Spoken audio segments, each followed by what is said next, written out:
Sulaiman bin Abdul മലിക് റഹിമഹുല്ലാ അബൂ ഹാസിം റഹിമഹുല്ലാഹ് ഒരിക്കൽ ചോദിച്ചു, മാലനാ നക്റഹുൽ mouth. Abu Hashim, എന്തുകൊണ്ടാണ് നമുക്ക് മരണത്തോട് ഒരു വെറുപ്പ് തോന്നുന്നത്?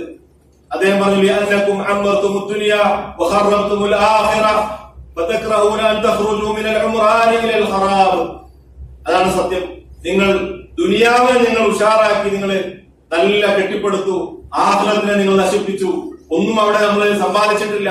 അതുകൊണ്ട് തന്നെ നല്ല അഭിവൃദ്ധിയിൽ നിന്ന് ഖറാബിലേക്ക്, ഒന്നുമില്ലായ്മയിലേക്ക് പോകാൻ നിങ്ങൾ പേടിക്കുന്നു.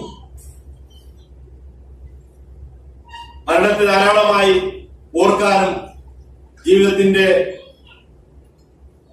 ഏത് മേഖലകളിലും അതുവഴി ലഭിക്കുന്ന 3 അനുഗ്രഹങ്ങളായിട്ടുള്ള ഇവിടെ പറയപ്പെട്ട തൗബ, പെട്ടെന്ന് തൗബ ചെയ്യൽ, അതുപോലെ തന്നെ ഇബാദത്തിൽ ഉന്മേഷം ഉണ്ടാകൽ, ലഭിച്ചതിൽ സംതൃപ്തി ഉണ്ടാകൽ, ആ 3 അനുഗ്രഹങ്ങൾ നേടാനും അല്ലാഹു നമുക്ക് തൗഫീഖ് നൽകുമാറാകട്ടെ.